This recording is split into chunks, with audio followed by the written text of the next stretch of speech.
ప్రధానమంత్రి నరేంద్ర మోదీ నాయకత్వంలో సబ్కా సాత్ సబ్కా వికాస్ లక్ష్యంగా దేశంలోని అన్ని వర్గాల ప్రజల అభివృద్ది ధ్యేయంగా కేంద్రం బడ్జెట్ ప్రవేశపెట్టడం జరిగిందని కేంద్ర ఉక్కు భారీ పరిశ్రమల శాఖ సహాయ మంత్రి భూపతిరాజు శ్రీనివాస్ వర్మ అన్నారు. గురువారం భీమవరంలోని కేఎస్ రాజు కన్వెన్షన్లో పశ్చిమ గోదావరి జిల్లా భారతీయ జనతా పార్టీ ఆధ్వర్యంలో BJP Narsapuram parliament convener Perchela Subhash Raju అధ్యక్షతన కేంద్ర బడ్జెట్పై మేధావుల సమావేశం నిర్వహించారు. ఈ సమావేశానికి ముఖ్య వక్తగా హాజరైన మాజీ ఎమ్మెల్సీ పీవీఎల్ మాధవ్ మాట్లాడుతూ మోడీ ప్రభుత్వం మధ్యతరగతి ప్రజలకు మేలు చేయాలని సంకల్పంతో ఏడాదికి కేంద్ర ప్రభుత్వానికి ₹1,00,000 కోట్ల పన్ను రూపంలో నష్టం వాటిల్లినా లెక్క చేయకుండా 12 లక్షల లోపు ఆదాయం వచ్చిన వారికి పన్ను నుండి మినహాయింపు ఇవ్వడం సాహసోపేత నిర్ణయమన్నారు. గత ప్రభుత్వాల్లాగా ఓట్ల కోసం కాకుండా దేశ దీర్ఘకాలిక ప్రయోజనాలు దృష్టిలో పెట్టుకుని ప్రవేశపెట్టిన బడ్జెట్ అని వికసిత్ భారత్ 2047 నాటికి భారతదేశాన్ని అభివృద్ది చెందిన దేశంగా మార్చాలనే లక్ష్యాన్ని చేరుకునేలా ఈ బడ్జెట్ ఉందని, ఆంధ్రప్రదేశ్కు బడ్జెట్లో భారీ కేటాయింపులు చేశారని అన్నారు. ముఖ్యంగా పోలవరం, అమరావతిల నిర్మాణానికి నిధులు కేటాయించడంతో పాటు విశాఖ స్టీల్ ప్లాంట్కు ప్రత్యేక ప్యాకేజీ ఇవ్వడం కూడా జరిగిందని మాధవ్ చెప్పారు. కేంద్ర మంత్రి శ్రీనివాస్ వర్మ మాట్లాడుతూ బడ్జెట్పై మేధావులకు, వ్యాపారులతో పాటు అన్ని వర్గాల వారికి అవగాహన కల్పించడం కోసం దేశవ్యాప్తంగా మేధావుల సదస్సులు ప్రధాని మోడీ ఆదేశాల మేరకు నిర్వహిస్తున్నామన్నారు. గత ప్రభుత్వ హయాంలో నత్తనడకన సాగిన జలజీవన్ మిషన్ 2028 వరకు పెంచడం వల్ల మన రాష్ట్రానికి చాలా ప్రయోజనం చేకూరుతుందన్నారు. బడ్జెట్లో ఆంధ్రప్రదేశ్ అభివృద్దికి భారీ కేటాయింపులు జరిగాయన్నారు. ఈ కార్యక్రమంలో మొదట Bhimavaram chamber of commerce secretary Kagitha Venkataramana, Tadepalligudem chamber of commerce అధ్యక్షులు ఏతకోట తాతాజీ, భీమవరం బార్ అసోసియేషన్ అధ్యక్షులు న్యూటన్, ప్రొఫెసర్లు కృష్ణ చైతన్య, సునీల్ కుమార్లు మాట్లాడుతూ బడ్జెట్ అన్ని వర్గాల ప్రజలకు మేలు చేకూర్చే విధంగా ఉందని తెలిపారు. పెద్ద సంఖ్యలో వ్యాపారస్తులు, న్యాయవాదులు, విద్యార్థులతో పాటు బీజేపీ, జనసేన, టీడీపీకి చెందిన పలువురు నాయకులు, కార్యకర్తలు పాల్గొన్నారు. అది భారతదేశంలో మధ్యతరగతి ప్రజల యొక్క ప్రయోజనాలను కాపాడే విధంగా, ముఖ్యంగా రైతుల ప్రయోజనాలను కాపాడే విధంగా ఉన్నది అనేటువంటి విషయంలో ఏమాత్రం కూడా అనుమానం. నరేంద్ర మోడీ గారు చెప్తున్నటువంటి ఏదైతే సబ్కా సాత్ సబ్కా వికాస్ సబ్కా విశ్వాస్ అనేటువంటి దాని లక్ష్యంగా బడ్జెట్ ప్రవేశపెట్టింది అనేటువంటి విషయాన్ని మనం అంతా కూడా గ్రహించాం.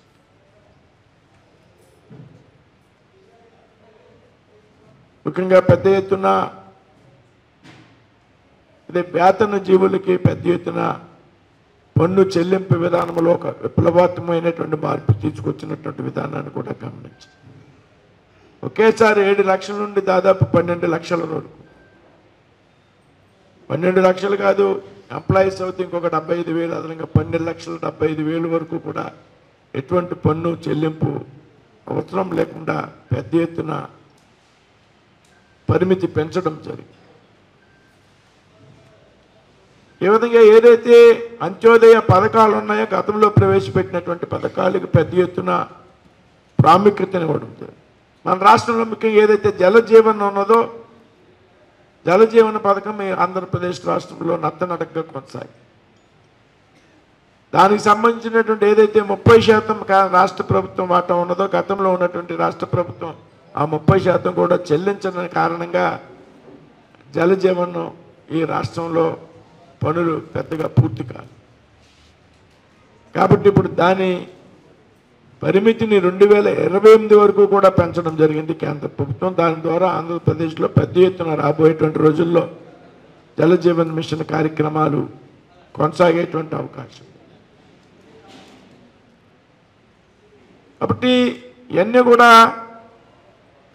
ఈ పార్టీ సమావేశం కూడా కాదు, సమాజంలో ఉన్నటువంటి మేధావుల్ని, టీచర్స్ని, ప్రొఫెసర్స్ని, వర్తక సంఘాలకి కావాల్సిన వ్యక్తులను కూడా పిలవమని చెప్పి అంటే వారి నుంచి కూడా కొన్ని సూచనలు వస్తాయి. మనం కూడా పార్టీ నాయకత్వానికి సూచించడం ద్వారా రాబోయేటువంటి రోజుల్లో వాటి మీద కూడా పరిశీలన చేసే విధంగా, అంటే ప్రజల యొక్క అభిప్రాయాలు కూడా స్వీకరించాలి అనేటువంటి ఒక ఆలోచన. నేను కూడా రేపు 23వ తారీఖుని వైజాగ్లో మాధవ్ గారి ఊరిలో నేను ఇటువంటి బడ్జెట్ సమావేశాన్ని ప్రసంగించాల్సి ఉంది. మాధవ్ గారు భీమవరం రావడం, దీని మీద ఆయన వస్తున్న కారణంగానే నేను ఈరోజు ఇక్కడికి రావడం జరిగింది. లేకపోతే ముఖ్యమైన కార్యక్రమం ప్రధానమంత్రి నరేంద్ర మోడీ గారు చెప్పటం, దేశవ్యాప్తంగా ఇటువంటి కార్యక్రమాలకి అందరూ వెళ్ళి బడ్జెట్ అంటే ఏమిటి, నరేంద్ర మోడీ గారి యొక్క దృష్టికోణం, భారతీయ జనతా పార్టీ ఆలోచన పద్ధతి, ఈ యొక్క బడ్జెట్లో ప్రజల కోసం ఎటువంటి సేవలు అందిస్తుంది అనే విషయాన్ని వివరించడానికి అందరం కూడా వివిధ ప్రాంతాలకు వెళ్ళే ఏర్పాటు చేయడం జరిగింది. మన కార్యక్రమానికి ముఖ్య అతిథిగా మనందరికీ వరం ఏమిటి అంటే భూపతిరాజు శ్రీనివాస వర్మ గారు మన ప్రాంతం నుంచి ఎన్నిక కావటం, అలాగే కేంద్రంలో మంత్రి పదవి రావటం, మంత్రి పదవి వచ్చిన 4 నెలల్లోనే అనేక రకాల అద్భుతాలు చేయటం, ముఖ్యంగా మన ప్రాంతానికి సంబంధించిన విశాఖ స్టీల్ ప్లాంట్ దాని ఏదైతే ప్రైవేటు కోరల్లో నుంచి బయటికి తీసుకొచ్చి ఎవరు ఊహించిన విధంగా, ఎవరు స్టీల్ ప్లాంట్ సంబంధించిన ఒక ఎంప్లాయీ కూడా ఆలోచన చేయలేదు, సుమారు 13,000 కోట్ల రూపాయలు దానికి ఒక గ్రాంట్గా ఇచ్చి దాన్ని ఏ విధంగా రక్షించి ముందుకు తీసుకెళ్లే తీరు, ఆయన పదవి చేపట్టిన 1 నెలలోనే రావటం, తర్వాత చేసిన అశేష కృషి వల్ల ఇవాళ అది సాధ్యమైంది. గత అనేక సంవత్సరాల నుంచి బడ్జెట్ ప్రవేశపెడుతున్నారు. స్వతంత్రం వచ్చిన భారతదేశానికి ఇప్పటి వరకు ప్రవేశపెట్టిన బడ్జెట్లో అంతా కేటాయింపులే కదా, దీంట్లోకి విశేషం ఏముంది? గత ప్రభుత్వం కాంగ్రెస్ చేసింది, దాని ముందు యునైటెడ్ ఫ్రంట్ చేసింది, తర్వాత జనతా పార్టీ చేసింది, దాని ముందు కాంగ్రెస్ పార్టీ చేసింది, ఏముంది ప్రత్యేకత అని చెప్పి.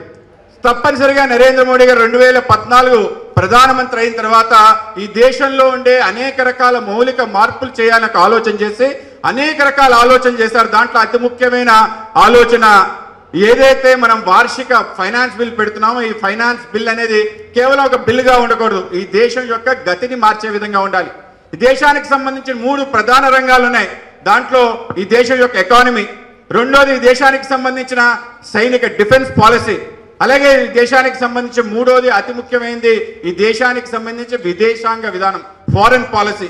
ఈ 3 ఏవైతే ఉన్నాయో ఈ 3 కూడా ఇండిపెండెంట్ గా పనిచేయాలని చెప్పి భావించి త్రికరణ అమలు చేయాలని చెప్పి పోరాటం చేసిన మొదటి వ్యక్తి నరేంద్ర మోడీ గారు మనం గుర్తుంచుకోవాలి. దాని కారణంగా మనందరం కూడా దేశ ప్రగతిలో మనం కూడా భాగస్వాములు అవుతాం. ఆ విధంగా ముందుకెళ్ళడానికి మనకు అవకాశం ఉంటుంది.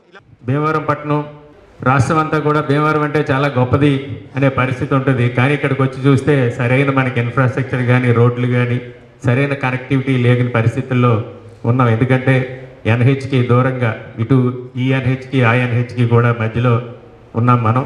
మరి అన్నిటికీ కనెక్టివిటీ కోసం మరి ఆయనకున్నటువంటి రాజకీయ చాతుర్యం, అలాగే ఆయనకున్నటువంటి పరిచయాలతోటి పెద్దల్ని ఒప్పించి మనకి కోట్ల రూపాయలు, వందల వేల కోట్ల రూపాయలు మనకి భీమవరం పట్టణ పరిసరాలు అభివృద్ధికి, అలాగే రోడ్ల అభివృద్ధికి తీసుకొచ్చినటువంటి మా మిత్రులు, అలాగే మరి వర్మ గారు, వారికి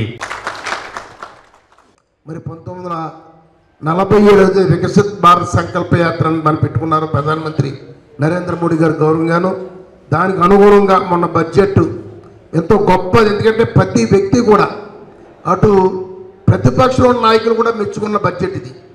ఎందుకంటే ఇందులో ముఖ్యంగా పేద ప్రజలు ఆశించిన విధంగా ఎన్నో సంక్షేమ పథకాలు, ఎన్నో ప్రయోజనాలు ఇందులో ప్రకటించడమే కాకుండా ఎప్పటి నుంచో చూస్తున్న విధంగా ఇన్కమ్ ట్యాక్స్ సంబంధించి మరి అది పెంచడం గొప్ప విశేషం. ఊహించిన విధంగా దాన్ని 12 లక్షలకి తీసుకెళ్లారు. ఎందుకంటే అంత అవుతుందని కూడా ఎవరు ఎక్స్పెక్ట్ చేయలేదు. ఎందుకంటే నిర్మలా సీతారామన్ మంచి ఆలోచనతో ప్రజలందరూ ఉపయోగపడే విధంగా ఈ కార్యక్రమం తీసుకెళ్లారు. నియోజకవర్గ హాస్పిటల్స్ కానీ ఈ రకంగా ఎన్నో ఇటువంటి ఆ బడ్జెట్ని మనం ఎప్పుడు చూడలేదు అన్న విధంగా దాని మీద విషయాలు అన్నయ్య గారు క్లియర్గా మాధవ్ గారు మనకు వివరిస్తారు. కేంద్ర బడ్జెట్ 2025-26 మేధావుల సమావేశానికి ముఖ్య అతిథిగా ఈరోజు ఈ కార్యక్రమానికి హాజరైనటువంటి ఎక్స్-ఎమ్మెల్సీ రాష్ట్ర ఉపాధ్యక్షులు పివిఎన్ మాధవ్ గారికి నా హృదయపూర్వక కృతజ్ఞతలు తెలియజేసుకుంటున్నాం. 2014 ముందు అప్పటి నుంచి కూడా మనకి ఒక హైవే ఆకువేడి నుంచి దిగమరు వరకు ఉన్న, అంటే ఈ రోజు వరకు కూడా టెండర్లు పిలుచుకోలేకపోయాం కోర్టు కేసుల వల్ల. అది దాన్ని ఇంకా మంచి ఇబ్బందులు లేకుండా భీమవరం కింద నుంచి నిన్నే డిపిఆర్ సిద్ధం చేయమని తీసుకొచ్చారు. ఈ 3 నెలల మట్టించి దాని మీద ఆయన చేసిన కృషి మా అందరికీ తెలుసు, ఎన్ని మీటింగ్లు జరుగుతున్నాయో. అది అలాగే ఉండి మన ఫ్లైఓవర్ ఒకటి అండి, ఆ ఫ్లైఓవర్ దగ్గరగా 3 సంవత్సరాలు అయింది నాగుపై శాఖంలో, దాన్ని కూడా మొన్నే రీస్టార్ట్ చేయించారు. ఇలాంటి మంచి కార్యక్రమాలు ఆయన చేయడం, ఇక్కడ మన ఆయన రావడం మినిస్టర్గా మనం చేసుకున్న పుణ్యఫలంగా భావిస్తున్నాం.